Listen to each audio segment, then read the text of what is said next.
I just stuff in my own country, which is what this thing was really supposed to be. When this whole consciousness came back, the last couple of years, what was really supposed to go on when it came to us is an intelligentsia, which means it's supposed to be a consortium of ideas. Some person finds some stuff, they report this stuff in, and it becomes an intelligentsia. You see what I'm saying? But you also got that same follow and herd mentality. You see what I'm saying? And everybody is doubled up into this sectarian corners where everybody is actually, when I find out now, traveling, everybody is actually their own scientist. If I get stuff in my own country, which is what this thing was really supposed to be. This whole consciousness came back the last couple of years. What was really supposed to go on when it came to us is an intelligence, which means it's supposed to be a consortium of ideas. Some person finds some stuff, they report this stuff in, and it becomes an intelligence. You see what I'm saying? But you also got that same follow and herd mentality. You see what I'm saying? And everybody is doubled up into this sectarian corners where everybody is actually, when I find out now, travelers, everybody is actually their own scientist. But everybody is actually their own scientist. But everybody is actually their own scientist.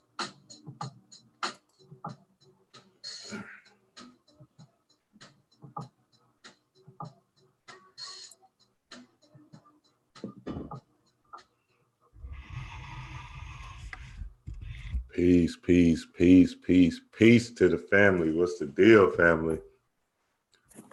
Peace, man. What's the deal, family? We in here. We got Brother Joseph in the building. Yes, yes. Peace, family. Peace. What's up? What's up? What's up? Y'all bring y'all ass on to Sunday service. Get y'all ass down here in this church pew. Come on and take your seat, man. We ain't doing no offerings yet. The collection pay ain't came around yet. Man, but we do got a collection for your ass. Like and share the video. Like and share the video, man. We trying to get everybody in this bit. We trying to have a jam-packed church service today. What's the deal, guys? What it is, family? What it is, my people, what it do? Brother Joseph in the building. Man, appreciate the guy for coming on. Much love, much love.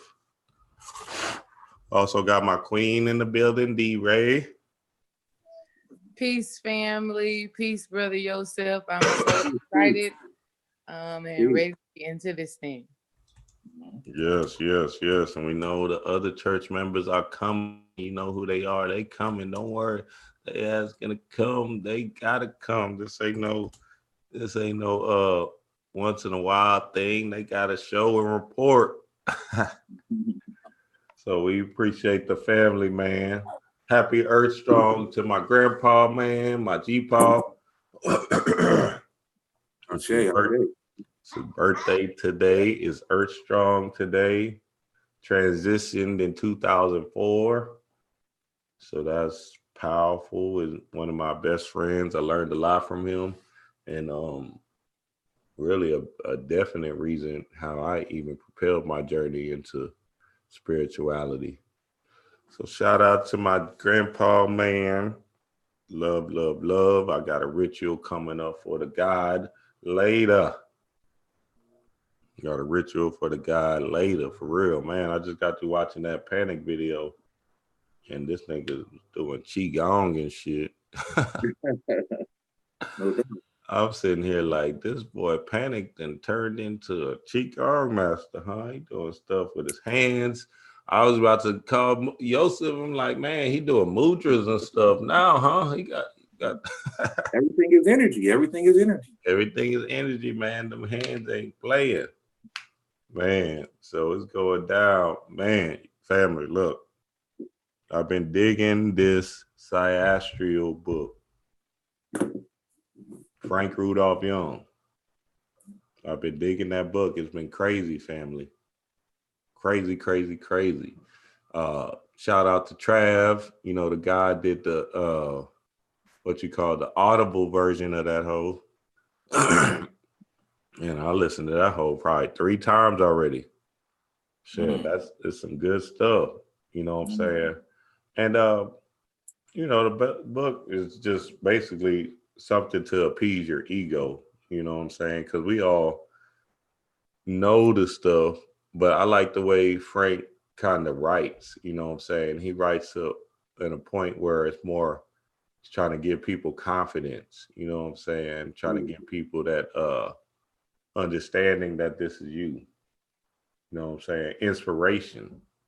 And he just goes straight to the point on the work, which is powerful. So man, y'all go get them books and y'all go look for Trav's. I don't know if he was sharing it to everybody, so I don't know. But so I'm gonna see. But man, all of them books, I've been reading all of them. I got 4 or 5 of them now. And man, they're all diving in. Because the thing about this whole thing and what I'm starting to understand is a lot of this stuff, which Frank Rudolph Young does a perfect job about, is confidence. Confidence, confidence, confidence. If you got that confidence in yourself, family, you can make anything happen. You know what I'm saying? Absolutely. So that's what it is. That's what it is. Let me find this thing, man, so I can see who in the chat room, man, so we can get this party started. We live now. Brother Joseph, we going in. We going in. We going in. Yes, yes.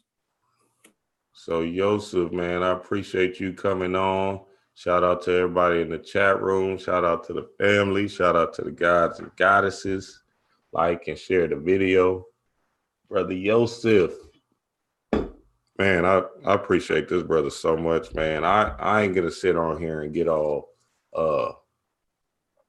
lovey-dovey right now. I'll say that after the thing. But me and Joseph was talking, and he gave me some things, and really wise brother, and I'm here to pick his mind. So tell us about your road to metaphysics and spiritual enlightenment, yo. Absolutely, absolutely. Can y'all hear me? Yes, we can. Okay. So my journey kind of started a little different than a lot of people's. It's kind of weird, kind of a long story, but I'm gonna make it real short. For me, I wasn't looking for metaphysics. I wasn't even into it. I was actually into the church real heavy. I was Pentecostal. And in 2006, I had an encounter with the higher being. And that's pretty much how I started my spiritual path. This higher being came through my window in my mother's attic, right? I was out of my body. I saw my body laying in the bed. And this being came through my mother's window. And he looked like he was from India, and that's the part that really messed me up. He looked like he was from India, and he had these eyes I'll never forget. It's like when I looked into his eyes, it's like I couldn't lie to him. He knew everything about me.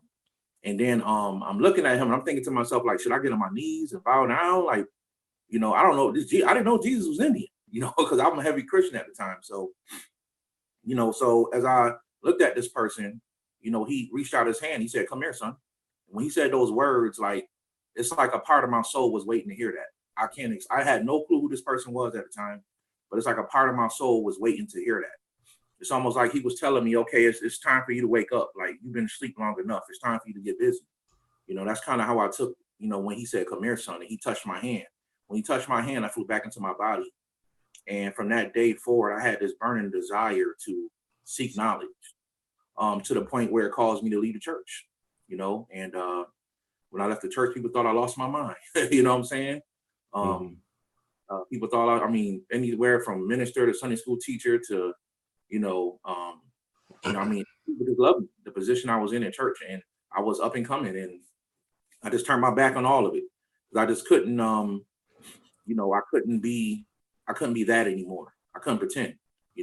One thing about me, when I'm into something, I'm into it all the way. I can't be on the fence with it. So once I had enough knowledge to understand what Christianity was really about, I just went ahead and just left the church. And I started seeking something that I had no clue what I was seeking. And one of the first metaphysical teachers I came across was Dr. Delbert Blair. And it just blew me away that this Black man was talking like this, like, and he was saying everything I was looking for. And we talking about early 2008, you know, when I really started getting into YouTube, you know. So I don't really count the time I woke up till about 2007, even though I had my awakening in 2006. So that's kind of how I started my spiritual journey. You know, I just had this encounter with this higher force that I have encounters with a lot right now.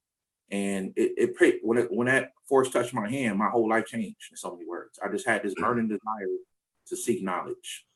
So that's kind of how my path started, you know?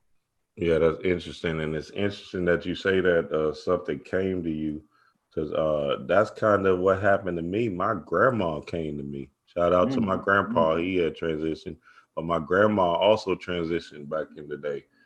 And she came to me, and it was like I was half awake, half asleep.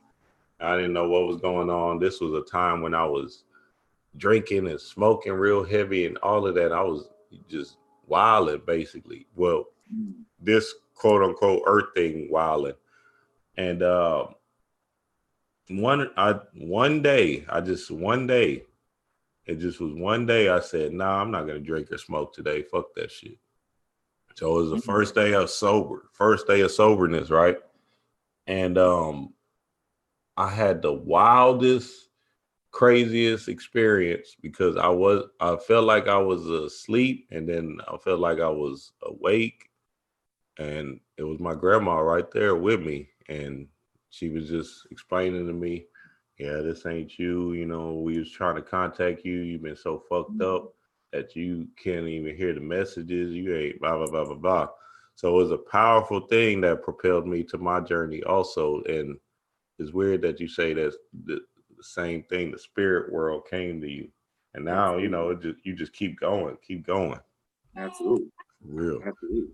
And leaving the church, yeah, man. I mean, you in church right now. What you talking about, Joseph? Right. You know, my mama to this day, she swear I'm gonna be a minister. He said, "That's all right, God is using you. You know, you're gonna come back around." I said, "All right, mama. All right, mama." Hey, man. See, damn, what's that? That pastor that used to do that stuff.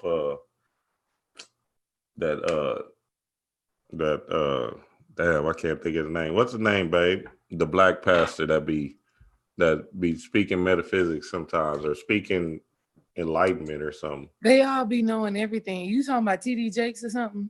Well, not TD Jakes. He was around in the 80s and stuff like that. Yeah, that nigga. What's his name? Yeah. I can't remember his name, but I know what you're talking about. Yeah, I know his name. Reverend Ike. Reverend Ike. Yeah, there you go. Hey, how you forget Reverend Ike, babe? How you forget that name? Damn, I didn't go to his church. God damn. Yeah, Reverend Ike. Mm-hmm. Go ahead, brother. No, but yeah, speaking of Reverend Ike and speaking of ordained ministry, could you tell us, because I know you had to get some kind of jewels from the church. See what I'm saying? Especially just knowing the Bible and understanding the Bible, understanding it better than the average Joe. So can you explain to us how it propelled your spiritual work? The Bible? Yeah, or just, you know, being around, just the Bible, because I know them other people you was around probably was. Yeah. Well, you know, I look at the Bible. I look at Christianity as a whole. It was an initiation for me. You know, it taught me discipline as far as study, because before I got into metaphysics, I was already a heavy studier in Christianity, and anybody who knows me know that. You know, I was the guy in church service, and I used to be raising my hand about everything, and they used to look past me. You know what I mean? Because I used to make people think. You know. To the point where I would study outside the Bible, you know, get into a little bit of Jewish stuff, and I remember teaching in a Sunday class. I used to teach teenagers, and they loved me. And I used to talk about UFOs and angels and the Book of Enoch, and the kids used to just love it. They loved the knowledge, and I actually got in trouble for that, for teaching the kids how to expand their mind beyond the Bible. And I wasn't teaching them outside the Bible, but I was teaching them that the Bible talks about millions and thousands of angels. So why we only got to talk about Angel Gabriel and Angel Michael? And I think there's a few scriptures that talk about Uriel, but there's so many other angels.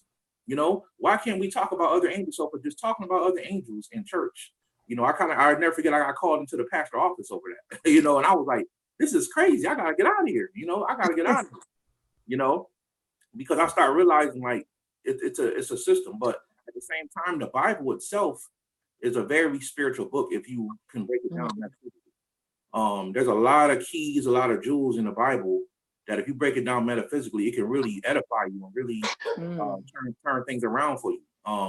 It doesn't mean you're a Christian, because you could be a metaphysician and be into the church. Dr. Delbert Blair was a great example of that. Dr. Blair was for years, you know. And I remember he came to my city in 2012. I actually asked him a million questions. He told me he ran a church, you know, and he was teaching his people the same thing that David Icke was, believe in yourself and all this stuff. He was teaching people that type of stuff, you know. So, and there are some Christian churches out there that do teach their people the truth about what the Bible is really talking about, you know. Christ is within you, you know. Once you start to understand that and use the Bible like to edify yourself, like get into Gnosticism, where they always talked about, you know, the Christ is within you, it's not a person in the sky. Once you get into that understanding of the Bible and get into Gnosticism, then you can break down the Bible on a deeper level, because Christianity in itself is missing elements. There's elements of Christianity that if you take it the way it is now, it's actually satanic. You can't grow. It's parasitic. And there's nothing wrong with Satanism if you understand what it is, you know. But the way that they use it in church, you know, and I could see spirits. I have a gift of actually seeing ghosts and demonic entities. I don't even like talking about it half of the time, because just by talking about it, I walk outside and see people standing next to the tree and stuff like that. You know what I'm saying? Mm-hmm. So that's something that tends to happen to me a lot. But I don't like going into churches today, because people don't understand there's actually demons and spirits all in the church. You know, they're feeding off of you. You going to the church on a Sunday, you know, and raising your energy up to the Pope. And they're just at the Vatican, they just do whole rituals on Sundays where they're actually feeding off your energy, you know. But if you're going to be in a Christianity and you understand that Bible from a metaphysical perspective, you know, I always recommend people get into Gnosticism and really understand what they was talking about, because they were talking about the Christ that lives within you, you know, that spirit that's supposed to rise up in you, you know, and that's what that's about. So yeah, the Bible, if you know how to break the codes metaphysically, it's a very powerful book, and it could be used in a lot of ways, you know. In my spiritual path, you know, there were moments where, you know, I'm gonna keep it real with y'all. I had to cry. I was by myself. My marriage was going through because my wife didn't want to hear. You know, she didn't want to hear the things that I was saying metaphysically.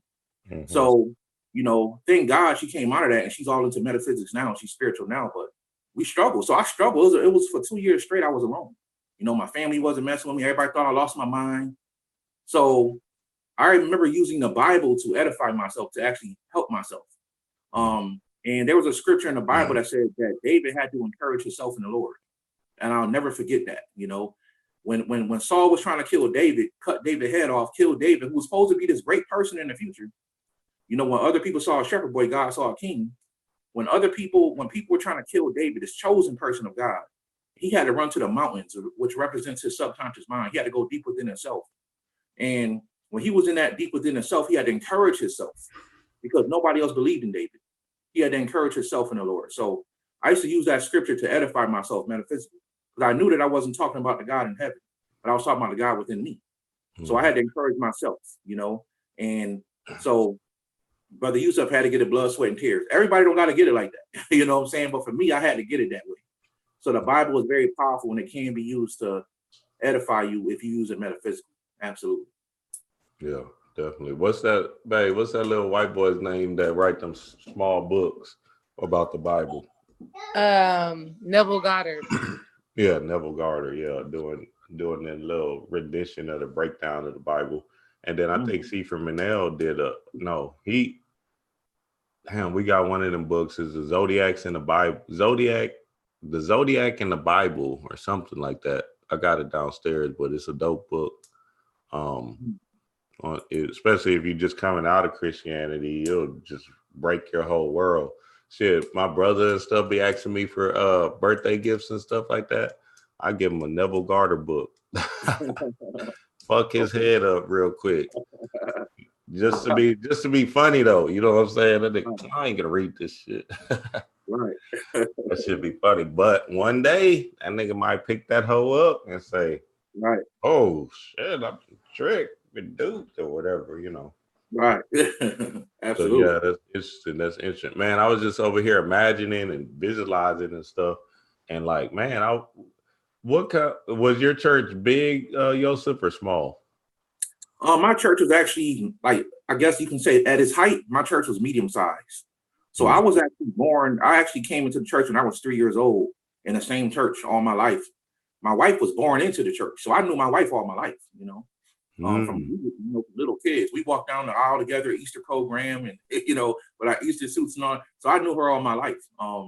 So my church was medium sized, but I would say in the 90s, my church is probably the most popular church in my city because literally I've seen miracles happen in my church. And I get a lot of people ask me, well, how can you not believe in God? And, you know, miracles happen.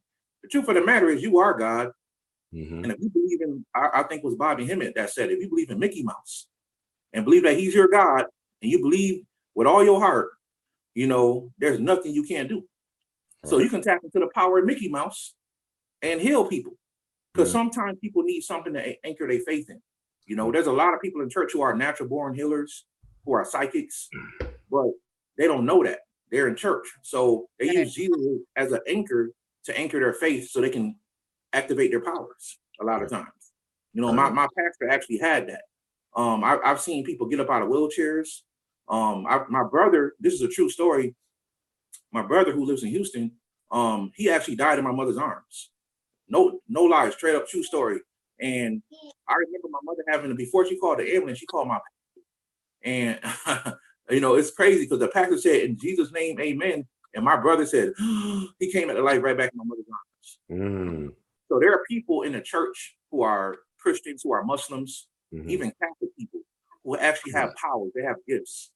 And because they don't, in this life, they haven't chosen to get into metaphysics, it doesn't mean that they don't have the gift. But they're giving all glory to Jesus Christ or Allah or Mary or whoever they deal with. But they're using that as an anchor to anchor their faith, you know, which is how we activate junk DNA. You know, they're using that entity to anchor their faith to activate their power, you know. And that's how that happens. I grew up in a medium-sized church that was pretty popular in the 90s. You know, we seen demons coming out of people, all kind of stuff. I experienced that growing up. You know, my church is pretty popular. Now the church is pretty small. And it's crazy because before I left the church, actually people used to call me a prophet in the church because I used to tell people things that was going to happen, and they used to literally happen. I used to testify about it, and anybody who went to church with me could say this is true. I prophesied my whole family's going to go to different churches. I prophesied that me and my brother was going to be the last ones there, and then I was going to leave. And I also told the church that they had no future, you know. And no disrespect to the church I grew up in, but that's exactly what's happening now. They're just going smaller and smaller and smaller, you know. Yeah. And I still love the pastor there. I would take a bullet for that man to this day. He's just a good man, but he follows something I don't follow anymore. So yeah, overall, brother, my church was a medium-sized, popular church in the 90s. Absolutely. Man, you know what? The church is getting smaller every day. Every church is getting smaller. My childhood church is not the same as it used to be. So something's definitely happening. I told you about my childhood church, huh, babe? They used to be on BET and everything, and now they on some other stuff. Now they having church out of a hotel. Wow. It's crazy how that energy happened. That brings me to another point of that panic video we just seen. Talk about this energy, this food source, you know, archon energy.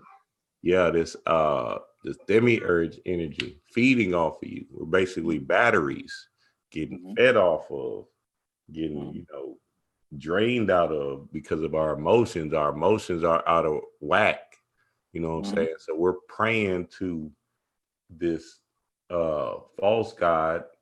We're giving them our energy, and in back, something might come in return. You see what I'm saying?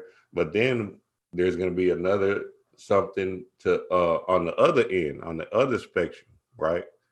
So it's always just a big circle, this circle of time. We just getting manipulated and just sucked on. Right. So can you expound on that and this idea of this suckage, basically, or just this earth as a whole? Basically, right. The question I'm asking is this world and what we're basically trying to accomplish without being sucked on. Right. Okay. Well, this goes back into a lot of things I talk about in my videos, as far as people learning how to control their energy. And I even tell people in consultations, learn how to control your emotions and your energy. You know, you brought up the point of the archons sucking off our energy, or some people call them the Omni Lords, right? The Omni Lords, or some of these overlords that are being used that are like lieutenants and sergeants to the big boss, the demiurge, and there's so many other names for these entities. These things are, the truth of the matter is, like Brother Bobby Hemmett wrote down years ago, and he's 100% right. Man, the soul of man is so advanced, and we have so much potential. It scares the demiurge. It scares a lot of these entities. They can't destroy us. They can't get rid of us. So the only thing they can do is control us, right? But how is anybody controlled, right? When a person can control your emotions, they own you. Pretty much point blank. When they can control your emotions, they own you. So if there's ever come a time in your life where you can learn how to control your emotions and tap into the emotion of joy or happiness or love when you feel like it, or learn how to transform anger or pain or sorrow into love, or transform it into happiness or joy, there's nothing that can defeat you, literally. Because how do a lot of demonic entities, and Brother Yusef is one of them people that don't believe that all demons are evil. I'm gonna reveal some information in the future where, people can, where there's demons that actually fight other demons. That's a whole nother story. I want to get thrown off, but a lot of these negative entities, demonic energies, or whatever people want to call it, they eat off of fear, right? They feed off of fear. They feed off of negative emotions. So there's ever come a time when you can learn how to, like I tell people all the time, if you have a ghost in your house or a negative entity that you sense in your house, first of all, it ain't gonna hurt you. You don't never hear people getting thrown out of a window by a ghost. You know what I'm saying? A ghost done picked them up and threw them out the window. If anything, the first thing they're gonna tell you is that the ghost scared me, right? I was afraid, I ran. But what if you can stand face to face with that entity and transform that fear into a positive emotion? Yeah. That thing it's gonna get the hell up out of there. Exactly. Because you're gonna starve it, first of all, then it's gonna be afraid because it don't know what you're gonna do next. Now, if you can channel that emotion of love or joy, and you got a wand in your hand or a pointed quartz crystal, which I recommend people do in their corners. I recommend people take a quartz crystal point and actually point it to the corners of their room. That's another way you can clean out the energy in your house. You can actually take a quartz crystal point or a wand, but I recommend people who don't know how to control their energy a lot, just take a quartz crystal point, point it, make sure it's a quartz crystal, point it to the corners of the room, and imagine feeling something that makes you happy, and imagine that energy going through your.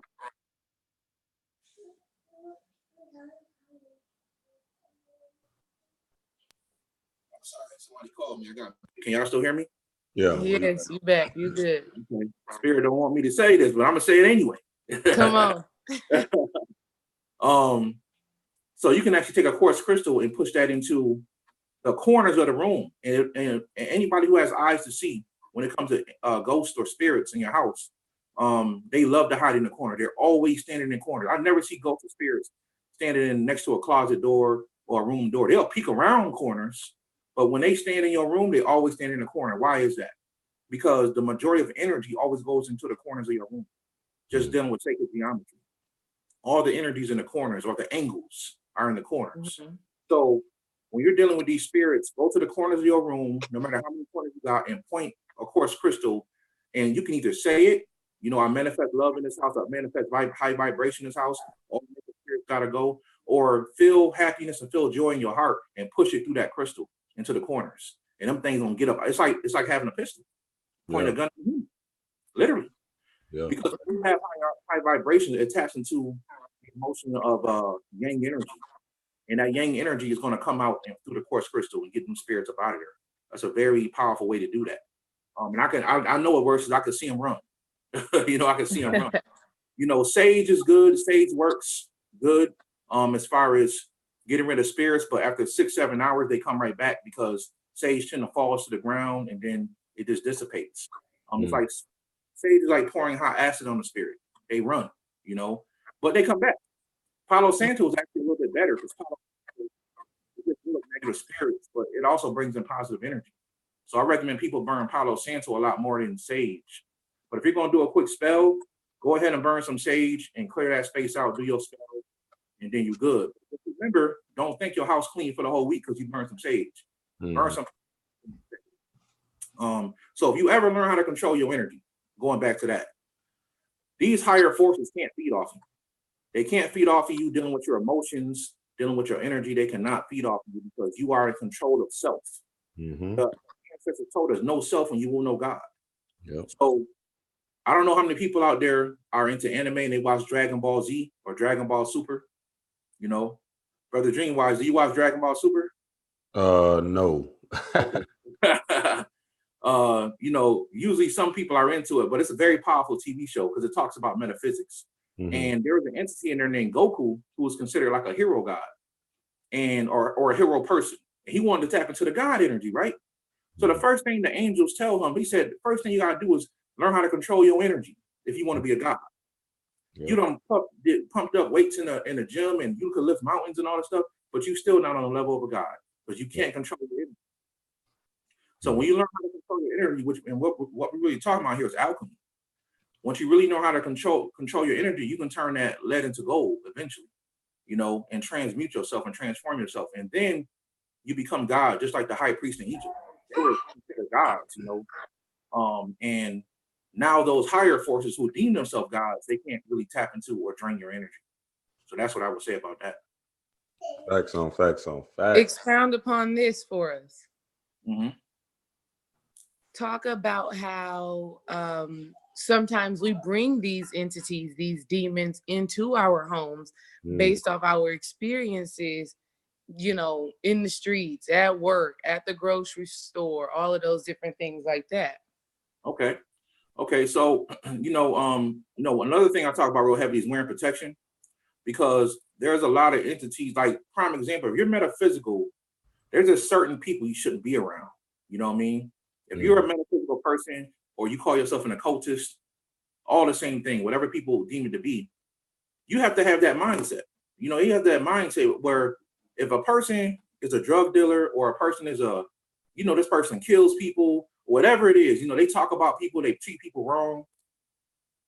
You know, you have to stay away from that person because remember, your light is shining. You're doing energy work, you're doing spiritual work, you encouraging other metaphysical people to come in. As this happens, you know, entities are going to be looking at you as food. They just waiting for you to slip up. As soon as you do, you get these holes in your aura, and they come into your aura. And then, as soon as they get into your house, they come out of your aura. They come out of your aura. As soon as they get into your house, they just kind of fortify themselves and make like an atmosphere, you know. And anybody who know about spirits, they're very territorial. You know, this is why in certain cities you have spirits or ghosts that are you know, let's take Chicago. No disrespect towards anybody on here that lives in Chicago, you know what I'm saying?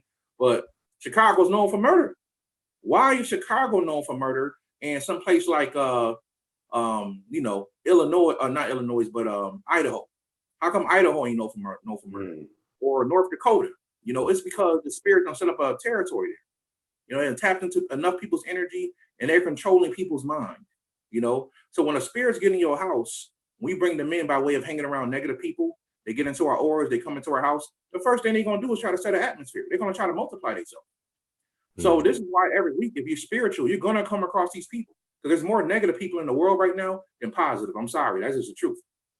So being that we live in that type of world, you always got to keep your energy clean, keep yourself clean, and keep these entities away from yourself. If you're metaphysical, you should not be hanging around negative people. I don't care if this person been your friend for 50 years, you know, for 20 years, you gotta, if that somebody's gonna pull somebody eventually. So you're gonna have to eventually either leave that person alone or pull them to where you at. Make them metaphysical. If they're not metaphysical, then you're gonna have to just leave them alone because somebody's gonna pull somebody eventually, and we just got to understand that. Yeah, that's good that you say that. I got a video that I'm actually dropping, or that's actually on Patreon right now, talking about talking to God. It's pretty dope. It's dope, and I'm talking about that same subject of letting these, low vibrational people just do them and get them out their way. Yeah, and let me say this too before I forget. When you get your energy on a certain level, you can actually become an alchemist. You can walk into an environment and change the whole environment if you know what you're doing.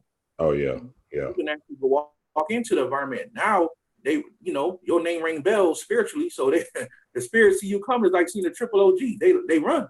Yep. They getting up out of there. They say, "Oh, this person coming. I know what they about to put around here.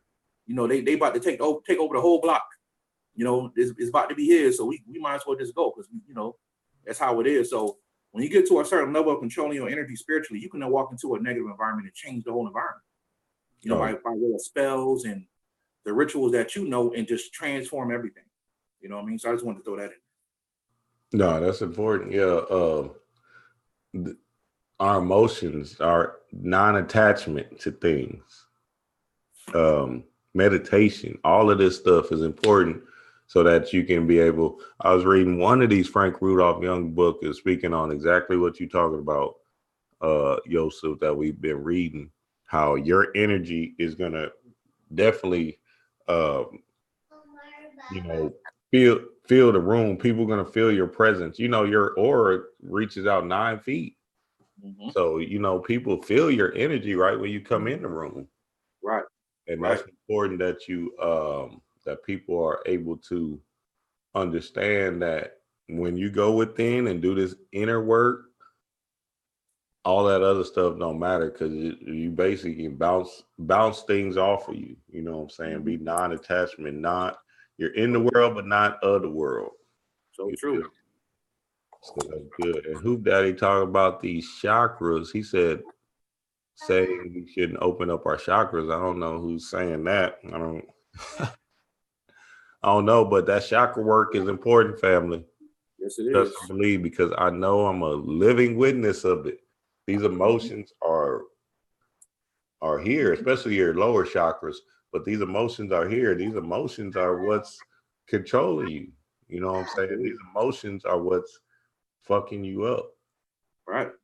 Trying to get through the struggle of the day, but you feel mad because somebody done cut you off early in the morning or whatever. Right. You know what I'm saying? You still pissed off about that, and you bring it home to your wife. Mm-hmm. You know what I'm saying? Energy doesn't die, it just transfers. So these people are just constantly pushing this thing over and over and over again, man. Right, because if you gotta learn how to change your atmosphere. That's what God does. Yes. God changes the atmosphere. And one of the most magical things that you guys can do, people out there that's listening, is, learn how to believe in yourself, but also learn how to believe in your imagination. Yeah. Albert Einstein said that imagination is more powerful than knowledge.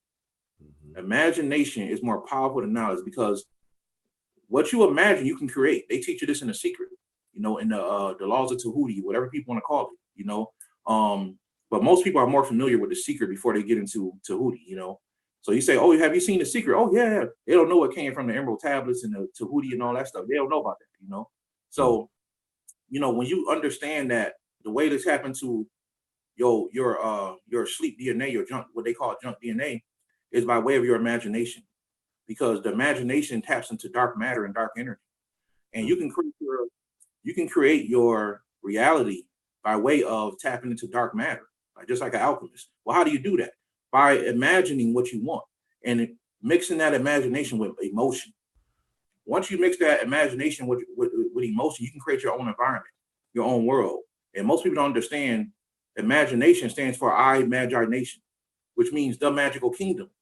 So when you're dealing with Walt Disney and he created the magical kingdom, he's talking about the imagination. He was a real wizard. He really was getting down in the occult, and he was dealing with children's energy. Walt Disney was a real deal wizard. So He knew what he was talking about when he built the magical kingdom. He's talking about the imagination, because the imagination of children is so powerful, powerful. And this is why we can't lose that child self. Like Jesus said, you can't get to heaven or your higher self unless you're just like a little child. Mm-hmm. And if you're like a little child, you can tap into your imagination. And if you can tap into your imagination, you can do God stuff. Literally, you can manifest things with your emotions and your energy. So I just want to throw that out there, fam.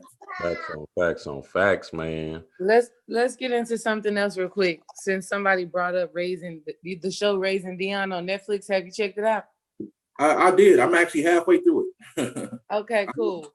So my question is more so pertaining to the dream space, right? The astral realm. Because last night I had a dream two spiritual dreams. And you know how you can tell when your dream is spiritual, or if it's just like, mundane, maybe you're dreaming about something that happened the day before. I had two spiritual dreams last night. And it always seems like whenever we're about to have someone on the show that I'm really excited about, I have a dream that kind of lets me know of something that we need to talk about. But in my dream last night, I felt like I was Dion in Raising Dion, and we didn't even watch Raising Dion last night. But what happened was, I was just going through this dark road at night, and I was just working on my magic based off what was manifesting on the road. And sometimes the magic was working, sometimes it wasn't. Just like how in the show, it's like, I know I can do this, but for some reason, it's not manifesting in this moment. And then in my dream, towards the end, before I got out of that dream, it just went into the space just went into complete darkness, and my spirit just kind of communicated to me more meditation. That's it. More meditation, and that's how we perfect our magic. And I think that also ties into dealing with the emotions and not being connected emotionally to whatever is happening. In your opinion, how do we prime ourselves to have more spiritual dreams rather than just these dreams that they have meaning, but we just be like, okay. There's dreams that we know something spiritual is happening, and we're being taught something, we're learning something, we're receiving something. In your opinion, what do we need to do before going to bed so that we put ourselves in position to be learning something in the astral or healing something in the astral? Okay, absolutely. Well, in order for people to do that, we have to understand that everything is consciousness. As you raise your consciousness, which is nothing but awareness, as you raise your awareness, you can also become more aware in your dreams. So let's just say you're becoming more conscious of the God that you're dealing with. So say you're dealing with somebody like Osiris, right? And you have an altar to Osiris. You're reading about Osiris. You're starting to understand who Osiris really is, what he represents on every level. When you do this type of stuff, you're raising your consciousness level, and you're becoming more aware. Not only that, but the energy of Osiris is paying more attention to who you are. It's paying more attention. That Osiris energy inside of you is paying attention, and that Osiris energy in the universe is paying you attention. And you're becoming more conscious of what Osiris is and who Osiris is. So as you do that, when you go into the dream world, the first thing that whatever Osiris represents, you'll start to actually manifest that in your dreams. So what I'm saying is, the more you deal with divine energy, or the more you deal with certain energy aspects, these God forms, you can actually tap deeper to your consciousness, And also Osiris will represent the underworld, on one end, and then he was known as the king of the gods on another end. In some old aspects, he was known as the first Christ, So before his son Heru. So at the end of the day, if you start having dreams about the underworld and you're dealing with Osiris heavy, now you're tapping deeper into, Osiris energy is actually trying to contact you. It's trying to deal with you on a deeper level. Like when I used to deal with Baron Samedi real heavy, I don't deal with him as heavy as I used to. But when I used to deal with him heavy, I stayed my ass in heaven. You know what I'm saying? I always stayed in the underworld, and I didn't really put two and two together till later, So by way of you doing energy work, you're working on your own energy. Because some people, they'll ask me also, they'll say, well, how do I dream? I'm not dreaming. I said, well, you are dreaming. The thing is, you don't have enough energy to actually bring the energy back, the dream back, which it takes energy to bring that dream down. So if you start doing energy work, that's kind of why I put people onto the Harataki, because it helps expand your energy, and it also opens it works on the third eye. So that can open up for some people. I've gotten rave reviews about that, and for some people it didn't work that good. And I would just recommend them to work with something like an amethyst and work with something else. But usually 9 times out of 10, the Harataki has mystical powers, and they can actually open up your third eye. They can actually open up your third eye to a deeper level, and you're going to have more intense dreams. But what you're saying, how do we have more of these spiritual dreams? It's more about connecting deeper with a deeper consciousness, about a deeper spiritual consciousness. Like it could be Osiris or Ganesh or whatever people want to deal with. So that's what I would recommend. Because when I started doing that, dealing with the gods, I started having more spiritual dreams. My dreams became more spiritual, and I was able to control my dreams more also. So that's what I would recommend for the people. So basically, go ahead, babe. So basically, the more knowledge and wisdom and insight you tap into in your waking conscious life, the more because our conscious waking life and our astral life, we give information back and forth to each other. Is what we're actually talking about right now. Right. So the more we put into our knowledge, to our wisdom on specific energies, the more it translates in the astral, and we see those things coming up. Absolutely. Okay. Because you are Osiris, you are Auset, you are all of these gods. They live in you, and they have their own personality outside of you in the universe. So the more you tap into Auset energy or Osiris energy, you activate that consciousness inside of you. It becomes more relevant inside of you, and you start to have these dreams relating to that, because you're tapping into that aspect of yourself. So absolutely. Facts on facts. Y'all go get my Ashe cards, man. Invoke these deities for real. Invoke these deities. Now that Harataki though is gold. That Harataki, I haven't took it in a while because I still dream, but whenever I did take it, the Harataki powder or whatever, it did propel my dream state, and I could become more lucid and remember and all of that stuff. And I still be a observer of my dreams because I just want to know. Right. The minute I try to fly and all that other stuff, I wake up and I be like, "Fuck." Hold on 1 second, family. Hold on 1 second. Yes. Shout out to the family in the chat room. Peace to the gods. Peace to the family. Look, y'all like and share the video, man. Y'all like and share the video. If y'all don't have this damn book yet, the PDF of Psychastria. What's it called, babe? Psyastria. If y'all don't have that yet, y'all need to go figure out how to get it. Trav just did a whole breakdown on it, or the whole audible on it. So y'all need to go find Trav and ask him for the book, because he dropped on that thing. All these Frank Rudolph Young book, getting into that astral, imagination, confidence, all of this stuff is vital in turning this world upside down, family. Right. Oh, peace, Joseph. Back. Hey, y'all make sure y'all go subscribe to Brother Joseph. Make sure his link will be in the description at the end of this thing. Make sure y'all subscribe to Brother Joseph and all this stuff. People be trying to trail off early, Joseph. So shit. And all my tribe family that's on here, y'all subscribe to Love Live Life. Absolutely. Oh, yeah. Y'all go back and see them videos, man. Like and share the video, man. Like and share the video. Okay, let's get into it. Since we on the topic of putting stuff in our body, right? And food, supplements, this kind of energy, these things, right, that we have, this world that we have, nature, you know what I'm saying? And I remember a video you was talking about the food and how it, how it's not really important to blah, blah, blah, blah, blah, eat a certain way, you know what I mean? And you can control the food by your thoughts. Basically saying words of power over your food. Like me and my queen, we do that every time. We're not praying, but we're powering that food up. Absolutely. So it can be ingested properly in our body. But can you explain the importance of what how you say, like, the things you put in your body and magnetizing it, or if you feel a certain way about a food, right? Because all of this is just your conscious thought.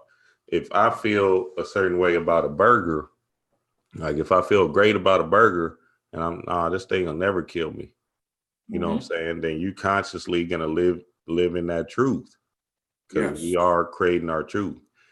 If you watch the DVD that says, "Oh, meat causes cancer," now all of a sudden you had that conscious thought in the back of your head, and now all of a sudden you slowly but surely transmuting that food that you just ate, that burger that you just ate, into a cancer machine.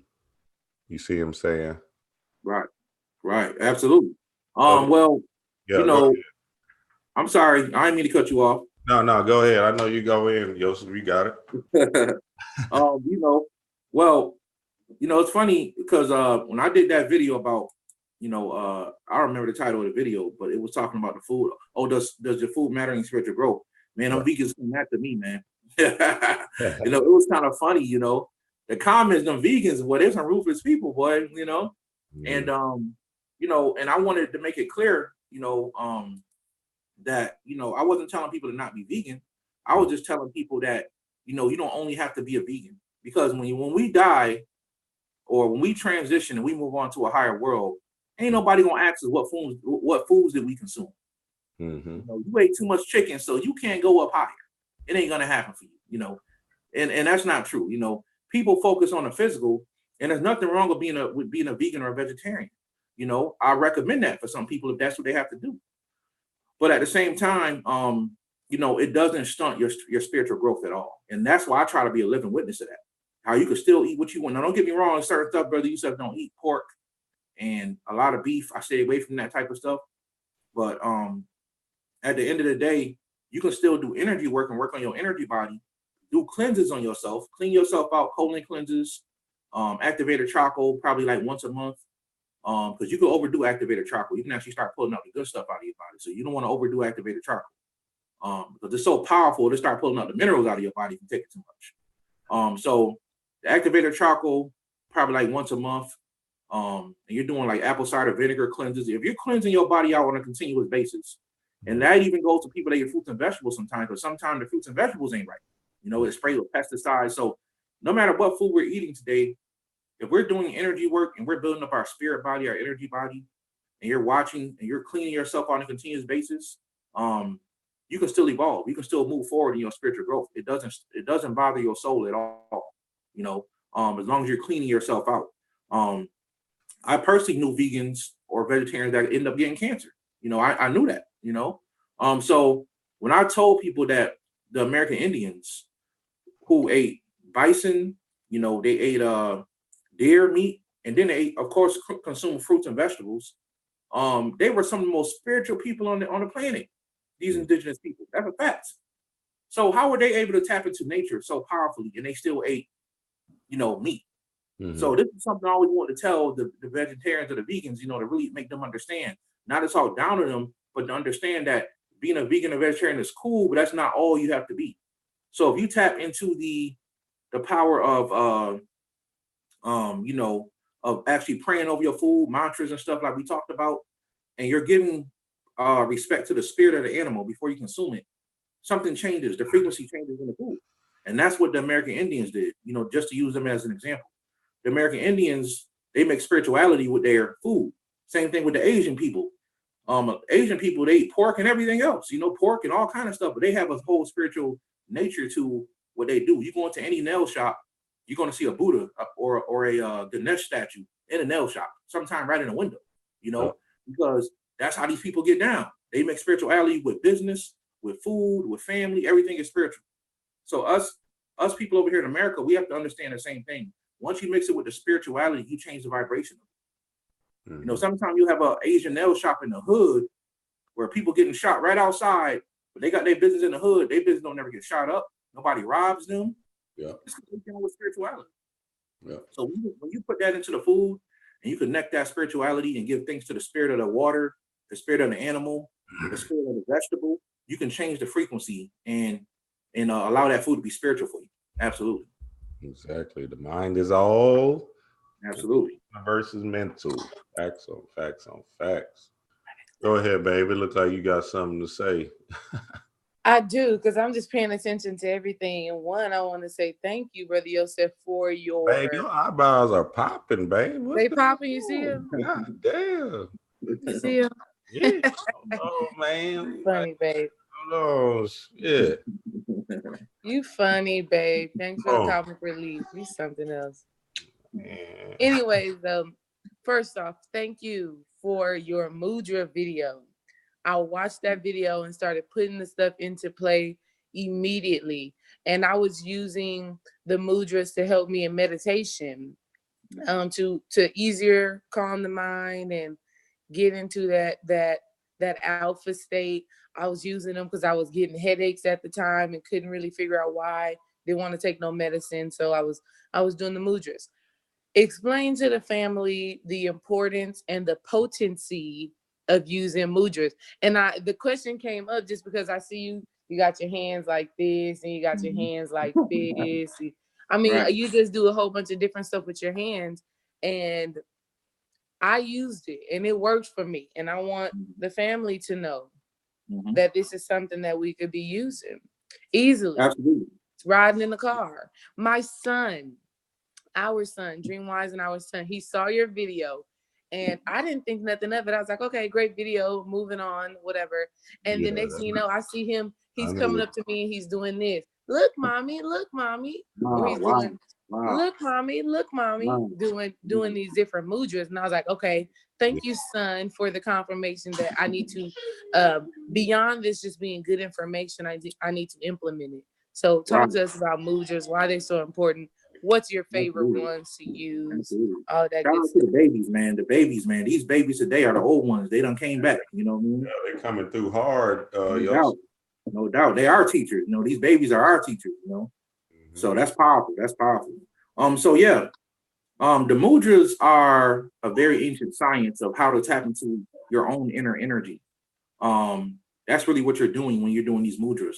So if they give you a Ganesh mudra, you're literally tapping into the aspect of Ganesh that lives inside you. And if you want to obtain more wealth and you want to magnetize, mudras are great for magnetizing things too, also that are outside of you. So being that Ganesh deals with wealth and opening doors, and if you concentrate on opening doors and building more wealth and you're holding that Ganesh mudra, something's going to happen. Because what's happening every time you move your fingers into different positions, you know, and you do these different hand mudras, you know, and what you're doing is you're changing circuitry. You're literally changing your circuitry.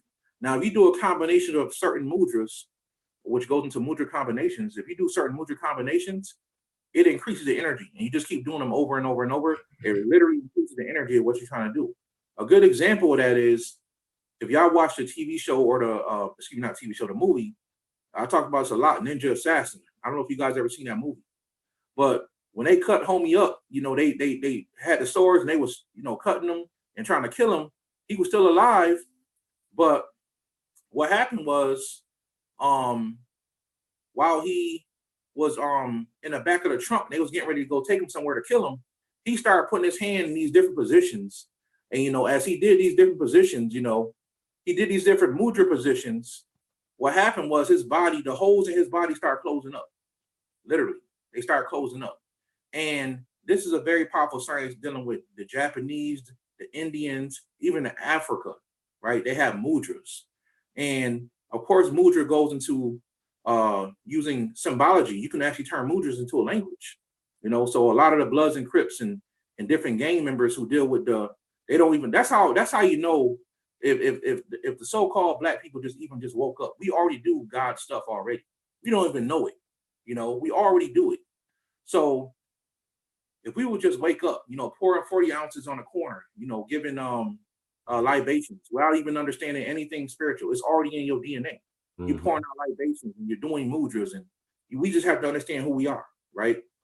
So as you do these mudras, they change the circuitry in your body. They literally change the energetic circuitry in your body every time you do it.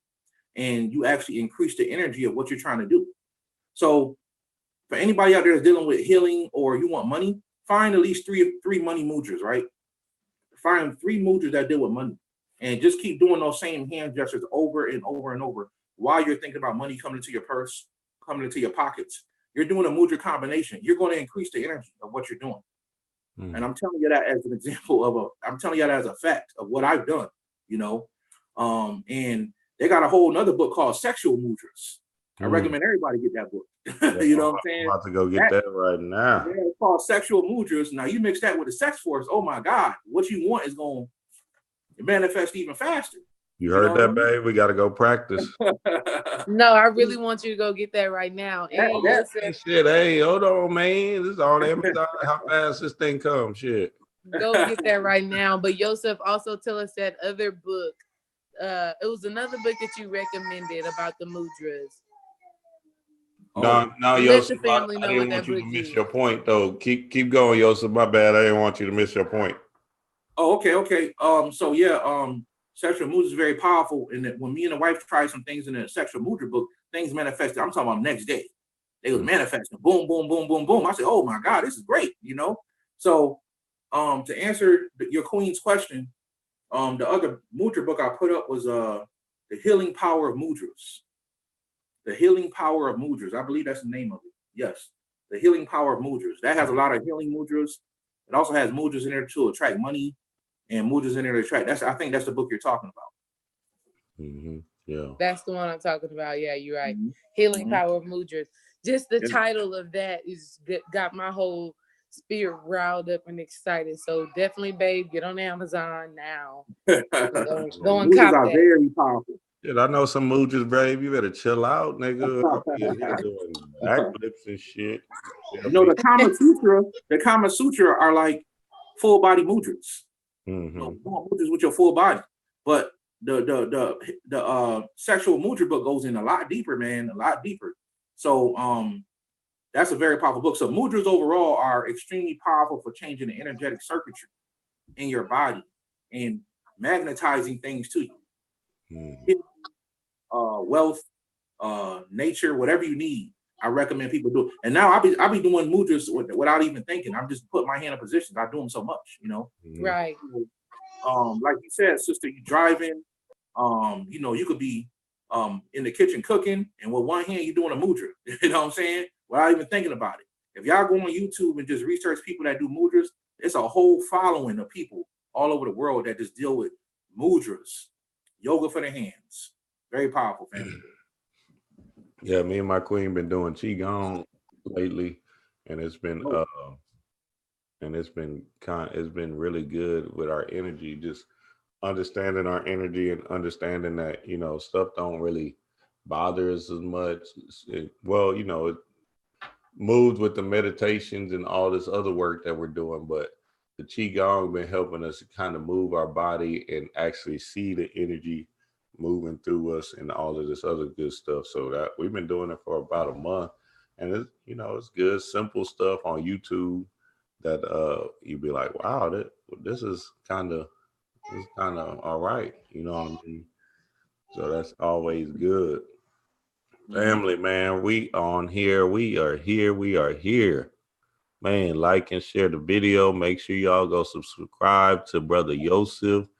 Make sure y'all subscribe to Love Live Life, D-Ray. Subscribe to Travis Majors and Moot. Subscribe to the whole spiritual family, man, because there's nothing but knowledge being dropped and downloaded. And, man, we just on here making this thing happen. So make sure y'all stay in tune, family, because there's some powerful stuff, man. And it's always good, you know, to build with the spiritual family and the like-minded individuals. You see what I'm saying? Me and Yosef was talking the other day, and I was telling him, yeah, man, it's just something that you want to do. Like, I just, you know, I can talk to my queen, so that's good for me because we talk about spiritual concepts and things to do all day. You know what I'm saying? But then when you add in other people, then you start getting more insight and more enlightened thoughts and more aha moments So that way you can propel your own spiritual journey. You know Absolutely. what I'm saying? Because at the end of the day, it all comes back to you. You. And that's what this thing is about, family, for real. So yeah. While on the topic. Okay, go ahead, babe.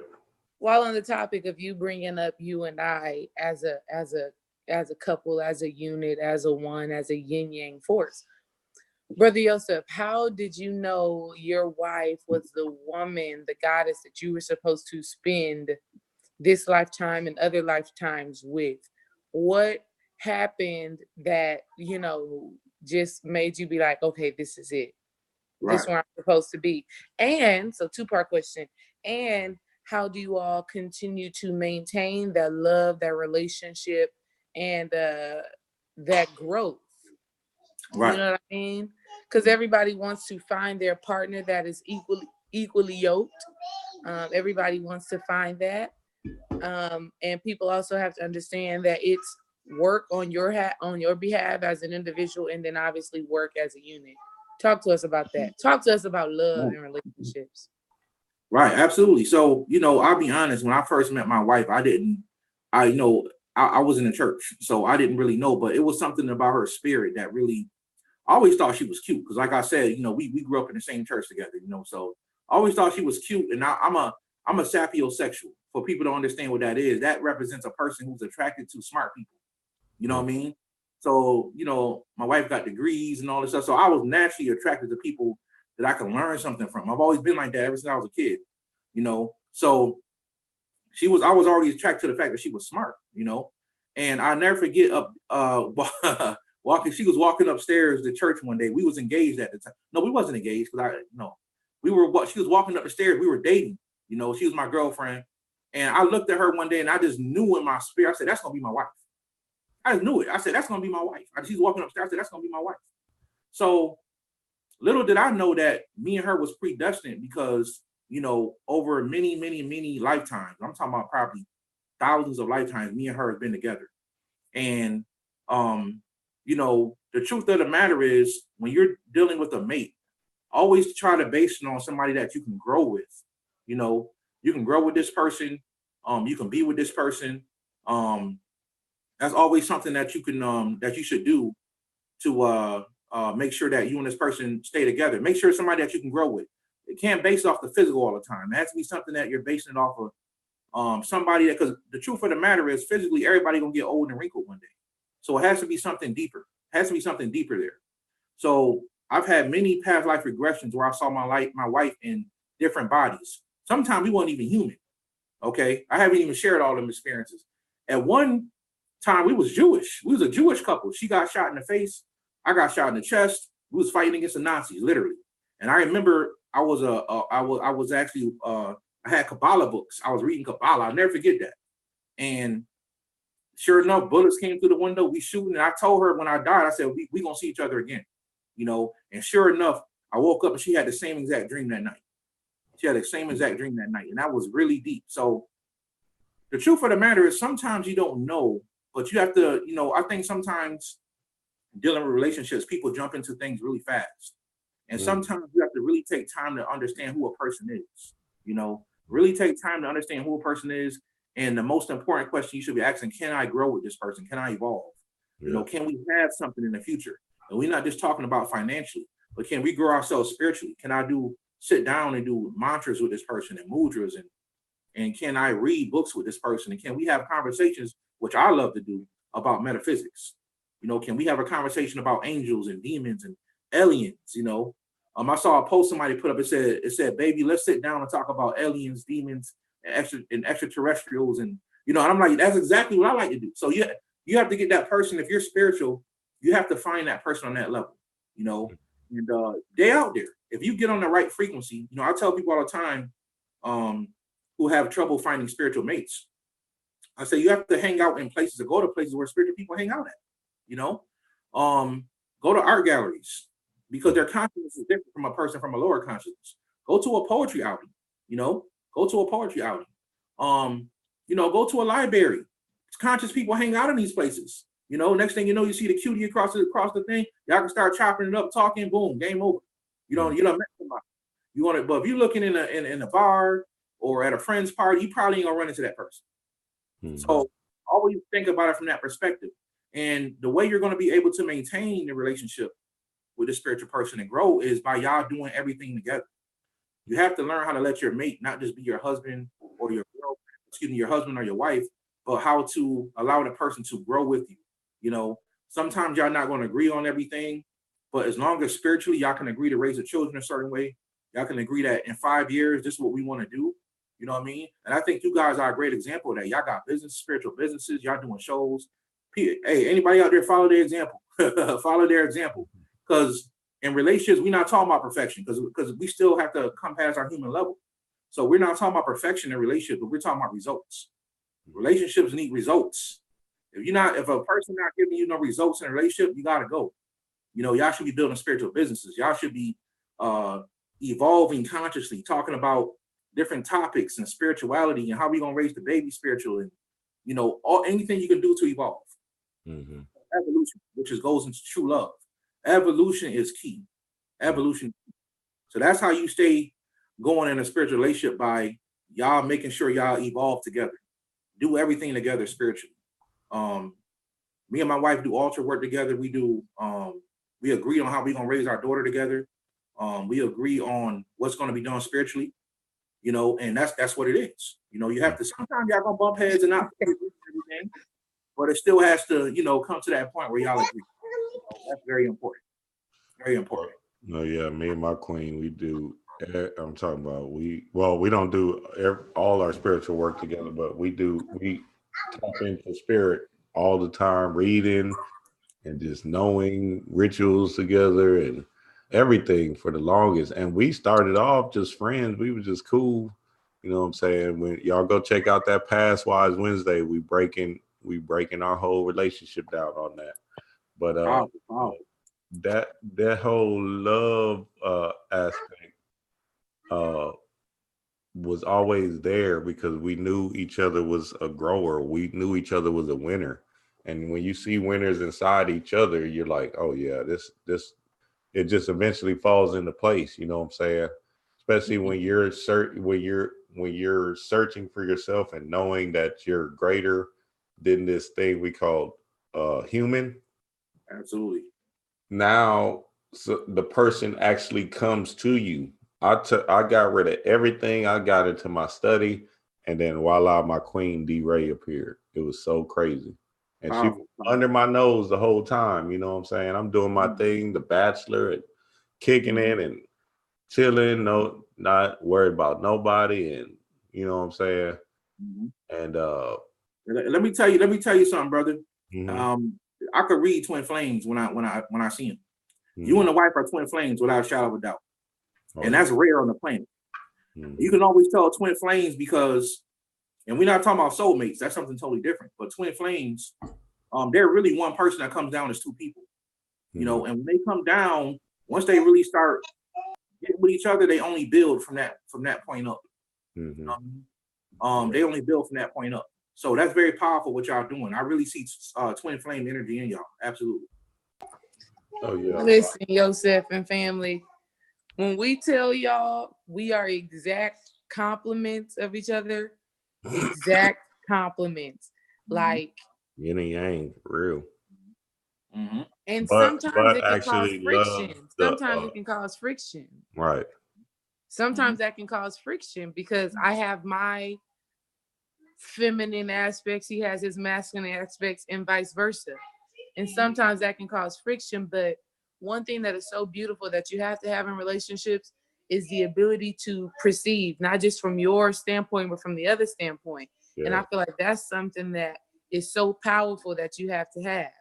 Absolutely. And that's what allows us to always, we don't ever stay mad at each other, ever. Yeah. We just I see where she's coming from. She can see where I'm coming from. And after that, we'll be knocking the boots. We'll be making love shit. No doubt. I'll be trying to get in arguments with her. You hear me, Yosef? I hear you. What the hell left all this goddamn stuff all on the couch? Hey, what up? She was like, Nah, but the metaphysical, and then we turn and oh shit. No doubt. Twin flame. No, all love, man. It's all love, man. It's powerful, man. Our relationship is powerful. I can't deny that because I learn from my queen every day, just watching her, just seeing her, just being in her presence. I actually grow spiritually, which is important because I'm actually chasing that aspect of myself that I need, that I'm yearning and searching for. You know what I mean? Absolutely. It's a beautiful, beautiful thing. Sweet babe, you got anything else on there? Because I just love. Okay, go ahead. I love how he said, actually doing the spiritual work together. Somebody had put in the comment, but what if your partner is not spiritual?